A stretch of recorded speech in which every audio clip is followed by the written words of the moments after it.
की उपस्थिति को नमन करता हूँ। आप सबको मेरा प्रणाम और इस कीर्तन मंदिर मुरादाबाद की पावन पवित्र भूमि को भी मैं प्रणाम करता हूँ। और आप सबको गारंटी देता हूँ कि दुनिया की कोई भी ताकत आपका भुगतान नहीं रोक सकती। आप सबका एक एक पैसा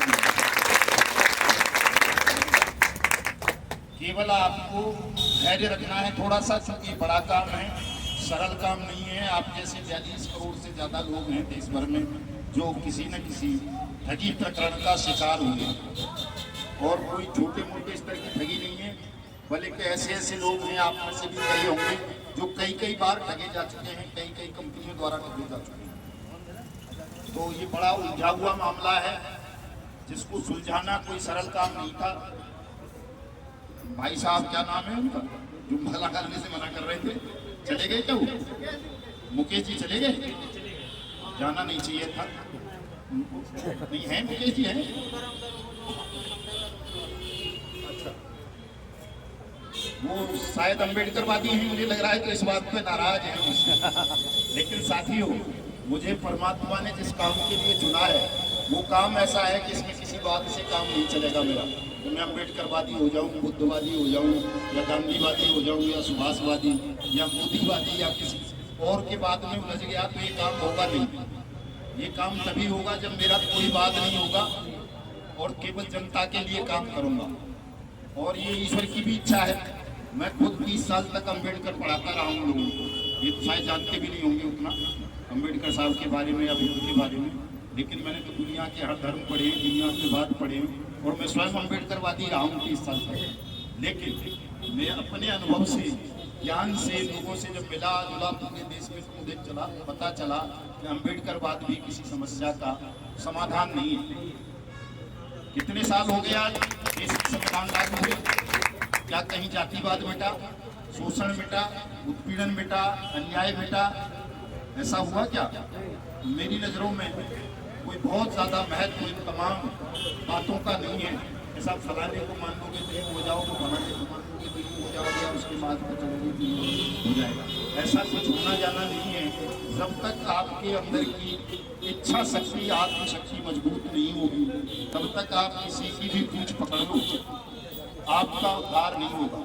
स्वयं महात्मा गौतम बुद्ध ने कहा है कि अपने दीपक आप बनो। मेरी बात को भी मत मानो, उन्होंने कहा है। लेकिन भाई लोगों की मानसिकता है, हिंदुस्तान है साहब, यहाँ परंपराओं पर चलने वाला देश है। कोई अम्बेडकरवादी हो जाओ, इस्लाम स्वीकार कर लो, कुछ कर लो, लेकिन जो मूल कल्चर है, मूल मानसिकता है, वही रहती है सब।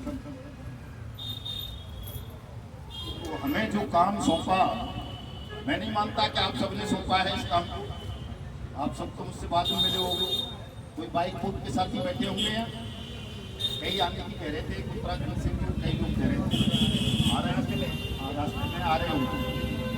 मैं तो साहब वो फौजियों वाला मामला था, बाइक बोट वाला, उसमें 2 लाख से ज़्यादा फौजी फंसे, और वो जो ठग था संजय भाटी, वो मेरी बहन के गाँव ससुराल का था, बड़ी वाली के। तो मैं उस केस को लड़ना भी नहीं चाहता था। 2018 में मैंने तो अपनी वकालत, अपना योद्धापन और जो भौतिक जीवन है वो सारा त्याग दिया था। मंदिर का निर्माण करवा रहा था सूर्य नारायण का, कि भाई अपना भजन करूंगा, मुझे अपना धन की जरूरत है, न काम करने की जरूरत है। लेकिन वो फौजी मर गए साहब, 12,500 के लगभग ठगी प्रकरणों का शिकार हो जाने के कारण। और मुझे उनमें से कुछ लोग जानते थे फौजी, पहले से ही, मैं पहले से यही काम करता था सब। वो आ गए, रोने लगे कि साहब रोज मर रहे हैं, किसी तरह से आप जो है बचा सकते हो तो बचा दो, नहीं तो सारी सेना ही नष्ट हो जाएगी देश की। मन में एक भाव आया कि यार कोई बुराई भी नहीं है, चलो एक मामला और लड़ लेते हैं, पूजा पाठ ये तो सब चलता ही रहेगा। मैं खड़ा हुआ था, रक्षा मंत्री से लड़ा, प्रधानमंत्री से लड़ा, दूर से लड़ा, हर जगह लड़ाई हुई। तो उसका इतना असर हुआ कि जो फौजी आत्महत्या करते थे रोजाना, वो रुक गई। जब मैंने गालियाँ देनी शुरू की तो मैंने शांति का प्रदर्शन नहीं किया वहाँ। मैं तो रोज गाली देता था रक्षा मंत्री को भी, प्रधानमंत्री को भी। साले तुम गद्दार हो, हरामी हो, झूठा है तुम्हारा सेना से प्यार, झूठा है तुम्हारा देश प्रेम, ये सब नाटक है। अगर तुम वास्तव में देश को प्रेम करते, सेना को प्रेम करते, सत्य और न्याय को प्रेम करते, तो ये फौजी ऐसे नहीं मरते लाचार होकर के, मजबूर लोगों की तरह जो देश की सीमाओं की रक्षा कर रहे हैं। ये ठगी प्रकरणों का शिकार बन गए, तुम इनकी मदद नहीं कर रहे हो, इनका पैसा नहीं दे रहे हो, इनके साथ होली मनाते हो, दीपावली मनाते हो, ये तुम्हारा सब नाटक है। तो जब पोल खुली तो शर्म आई उनको, उन्होंने रोका उनका वो उत्पीड़न, नहीं तो फौजी तो बेचारा FIR भी नहीं करवा सकता था अपना। FIR करवाए तो उसका अफसर उसको तुरंत सस्पेंड कर देता था, टर्मिनेट कर देता था, और वो आत्महत्या कर लेता था मजबूर होकर के। प्रधानमंत्री की सिक्योरिटी में एक लड़का था, उसने आत्महत्या की, राष्ट्रपति भवन में कई फौजी तैनात थे, उन्होंने आत्महत्या की। मैं केवल इसके लिए आया था कि भाई कोर्ट में जो फौजी फंसे हैं, पुलिस वाले भी बहुत फंसे थे उसमें, वैज्ञानिक फंसे थे, कई एक वो DSP मेरठ फंस गया था, तो केवल मैं उनके लिए आया था। मेरे मन में मतलब इंसान होने के नाते ऐसा ख्याल था कि केवल मुझे इनके लिए लड़ना है, इनको आत्महत्या से बचा लेना है। लेकिन साहब वो लड़ाई इतनी बड़ी हो गई, इतनी लंबी हो गई, आज समझ में आता है वो सारा खेल परमात्मा का, कि क्यों इस लड़ाई को इतना बड़ा कर दिया, क्यों पूरे देश के ठगी पीड़ितों का बोझ मेरे सर पर रख दिया, क्यों मेरे दिमाग से अम्बेडकर को खींच के बाहर कर दिया, क्यों मेरे दिमाग से जो है बाकी चीज़ों को खींच के बाहर कर दिया नारायण ने। चूंकि भुगतान तो होना ही है आपका, लेकिन साथ साथ देश में एक क्रांति भी होनी है, और क्रांति साधारण मनुष्य नहीं कर सकता। अगर मैं अम्बेडकरवादी रहता तो क्रांति करने जिस वक्त खड़ा होता, उस वक्त संविधान की दुहाई देकर के क्रांति को रुकवा देते। जो आज सत्ता में बैठे हैं ये ठग हैं मेरी दृष्टि, जो झूठ बोलते हैं, केवल नाटक करते हैं, ढोंग करते हैं। अगर मैं अम्बेडकरवादी रहता तो क्रांति करता क्या? संविधान लेके खड़ा हो जाता है, नहीं करता। बाबा साहब का संविधान है, इसमें कहीं क्रांति की बात नहीं होती है। सत्ता ही बदलनी है तो चुनाव से बदल दे, तो चुनाव की बात करता है संविधान को। और मैं कह रहा हूं कि मुझे बिना चुनाव के क्रांति करनी है, या तो आपका भुगतान कर देंगे 30 अप्रैल 2025 तक, और अगर आपका भुगतान नहीं हुआ तो बिना किसी चुनाव के, बिना किसी हिंसा के मैं मोदी सरकार को मिट्टी में मिला दूंगा।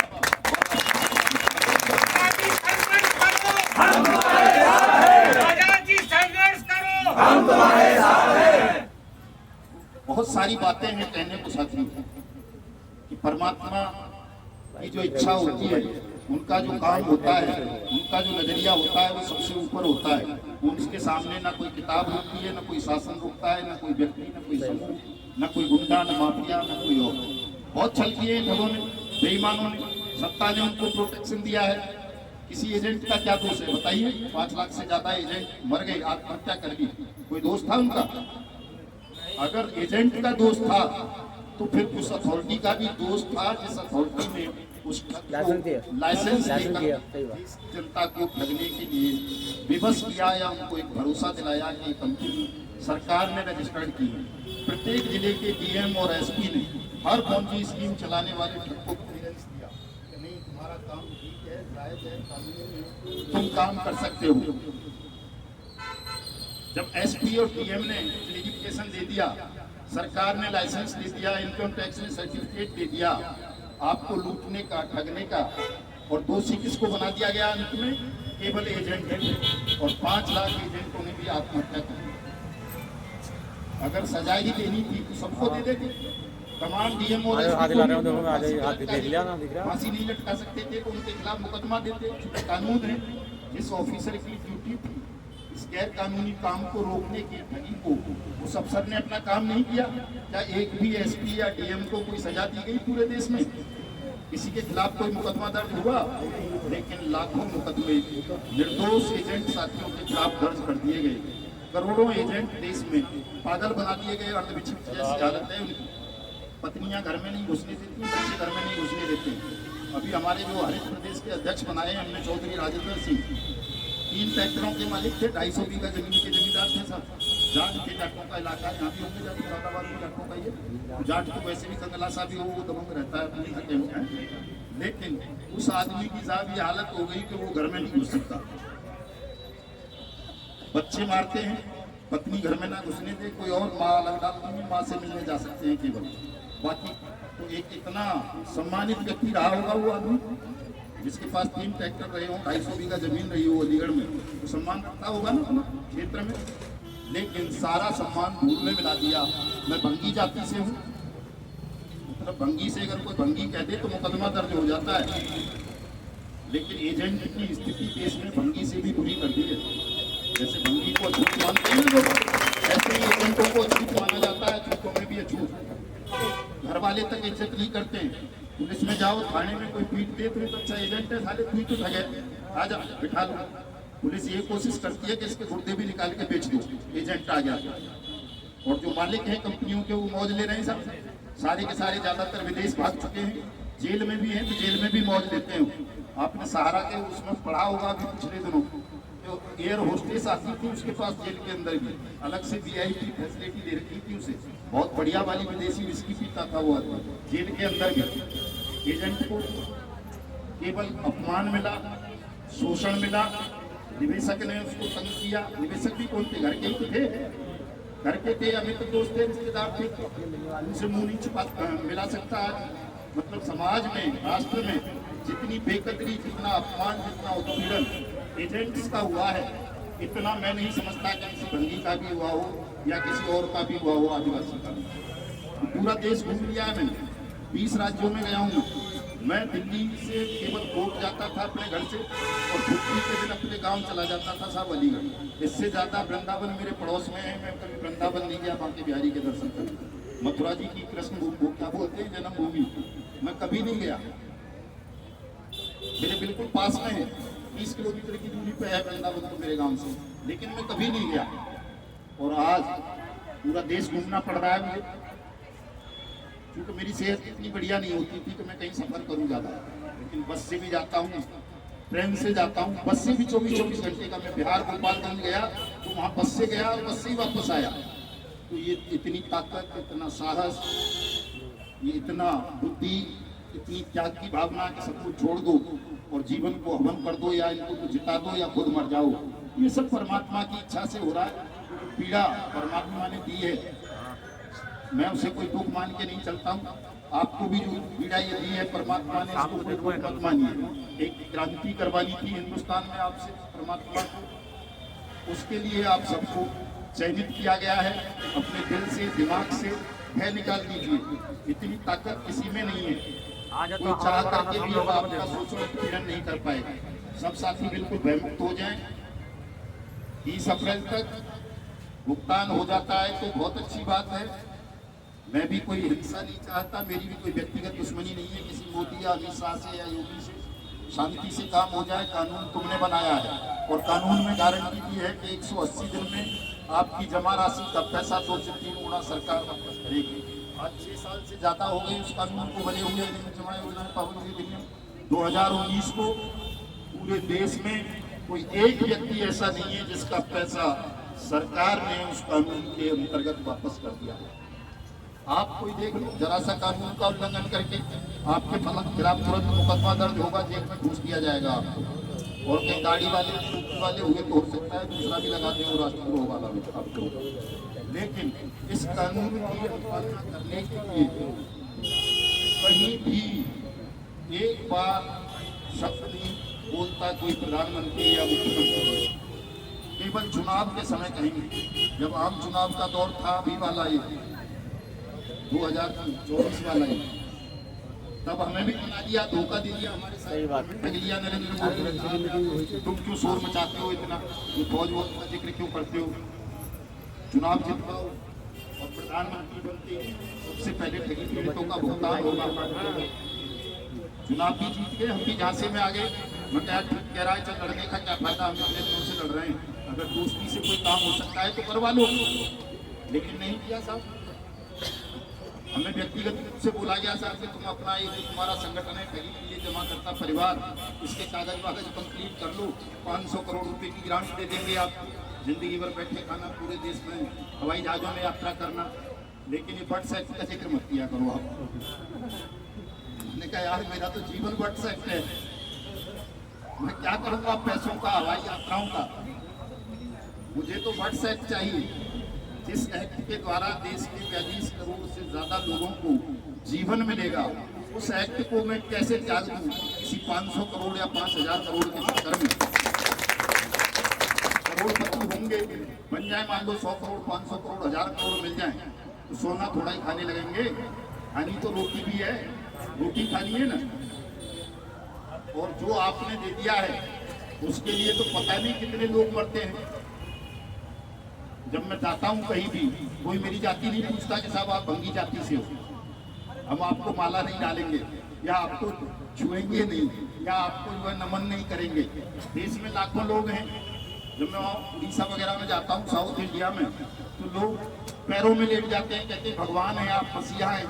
आपका भाषण केवल यूट्यूब पर सुन करके हमने मरने का विचार त्याग दिया। ऐसा सम्मान, ऐसा भाव संसार में कुछ चंद लोगों को मिला है जिनको हर कोई जानता होगा। हिंदुओं की अगर बात करें तो राम और कृष्ण को मिला है ये सम्मान दुनिया में। मुसलमानों की बात करें तो केवल मोहम्मद साहब को मिला है। सिखों की बात करें तो नानक साहब को मिला है। ईसाइयों की बात करें तो मोहम्मद साहब को मिला है। ऐसा सम्मान, इतना प्यार देश में, दुनिया में, कि लोग उनको भगवान कहने लगे, मसीहा कहने लगे। क्या करूँगा धन का और दौलत का? मेरा अंतिम और प्रथम संकल्प यही है कि किसी भी मूल्य पर आप सबका भुगतान हो जाए और आपको जो ये शोषण, पीड़ा, उत्पीड़न, अपमान झेलना पड़ा है एजेंट साथियों को, ये सब खत्म किया जाए और आपको सम्मान और सुरक्षा दिलाई जाए। आप सब अपने परिवारों के साथ ऐसे ही नहीं हंसी खुशी जैसे पहले रहते थे। तो चिंता मत करना साथियों, मैं यही कहता हूँ बार बार कि कोई भी तनाव नहीं लेगा। जो 3 संकल्प मेरे हैं, इन तीनों की रक्षा स्वयं भगवान करेंगे, ईश्वर करेंगे। और ऐसा नहीं हो सका, होगा ऐसा? होगा ना? आप सब किसी भी धर्म के मानने वाले हों, आप सबका ईश्वर पे, खुदा पे विश्वास होगा कि जब कोई सच के लिए लड़ता है, न्याय के लिए लड़ता है और ईमानदारी से लड़ता है, समर्पण भावना से अपने प्राणों को हाथों पे लेकर के, तो उसका काम कभी रुका है क्या? उस काम को कोई रोक सकता है? सत्य की, न्याय की हमेशा जीत हुई है, इस बार भी होगी। निश्चिंत रहना, कोई साथी तनाव मत लेना। अभी भाई लोग कुछ कह रहे हैं शायद, तो आप उनको सुन लें। बाइट लेना चाह रहे हैं, पत्रकार हमेशा डिस्टर्ब करते हैं। यह बात बता रहा हूं। आराम से बात।